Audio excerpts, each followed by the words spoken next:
Assalamualaikum warahmatullahi wabarakatuh. Bagaimana kabarnya hari ini anak-anak? Semoga kita semuanya masih diberikan kesehatan oleh Allah Subhanahu wa Ta'ala. Sehat lahir dan batin, serta umur yang panjang dan barokah. Amin amin ya Rabbal alamin. Anak-anakku yang berbahagia, kali ini kita kembali dalam program pembelajaran dari rumah. Materi pelajaran pendidikan agama Islam dan budi pekerti. Kelas 5 pada tema Rasul Allah Idola. Subtema kisah teladan Nabi Sulaiman alaihissalam. Namun sebelum kita mulai, terlebih dahulu marilah kita membaca doa agar ilmu yang kita peroleh menjadi ilmu yang bermanfaat dan barokah. Amin amin ya Rabbal alamin. Bismillahirrahmanirrahim. Raditu billahi rabbah wa bil islami dina wa bi Muhammadin nabiyya wa rasulah. Rabbi zidni ilma warzuqni fahma. Rabbi zidni ilma warzuqni fahma. Rabbi zidni ilma warzuqni fahma. Rahmatika ya arhamar rahimin. Amin ya Rabbal alamin. Anak-anakku semuanya yang berbahagia, setelah kalian membaca doa sebelum belajar, berikutnya marilah kita simak penjelasan tentang kisah teladan Nabi Sulaiman alaihissalam. Nabi Sulaiman alaihissalam adalah putra Nabi Daud alaihissalam. Setelah Nabi Daud alaihissalam wafat, Nabi Sulaiman alaihissalam menggantikannya sebagai raja.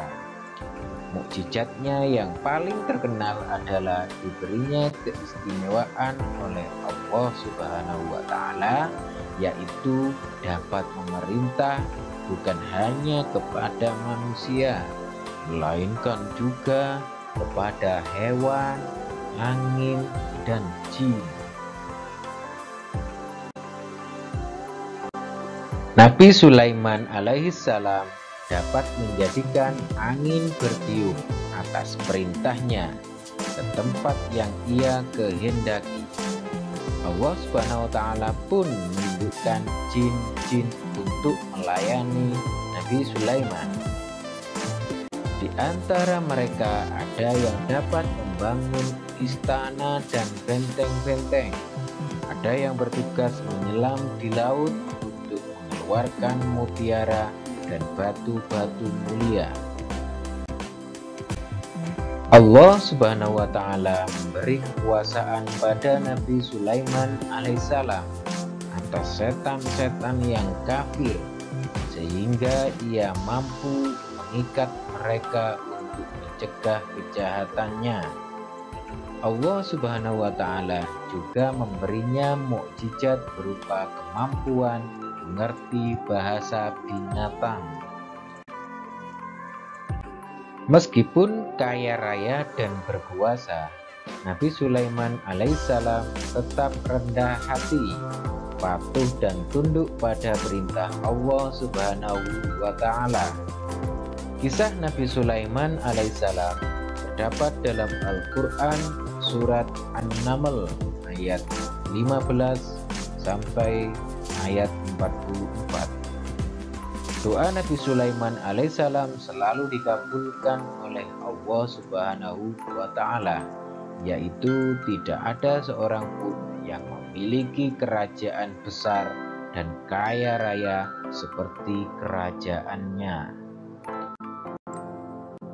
Pelajaran yang perlu dipetik dari kisah teladan Nabi Sulaiman alaihissalam yaitu Nabi Sulaiman alaihissalam dapat memerintah bukan hanya kepada manusia, melainkan juga kepada hewan, angin, dan jin. Berikutnya kisah teladan Nabi Sulaiman alaihissalam, yaitu bahwa Nabi Sulaiman alaihissalam mampu mengikat jin-jin kafir untuk mencegah kejahatan mereka. Selanjutnya kisah teladan Nabi Sulaiman alaihissalam berikutnya, yaitu Nabi Sulaiman alaihissalam meskipun kaya raya dan berkuasa, tetapi tetap rendah hati, patuh dan tunduk pada perintah Allah Subhanahu wa Ta'ala. Anak-anakku semua yang berbahagia, demikian tadi kisah Nabi Sulaiman alaihissalam. Marilah kita teladani dalam kehidupan sehari-hari. Meskipun beliau kaya raya, tapi beliau tetap rendah hati dan tawadhu. Demikian apa yang bisa kami sampaikan. Akhirul kalam. Wassalamualaikum warahmatullahi wabarakatuh.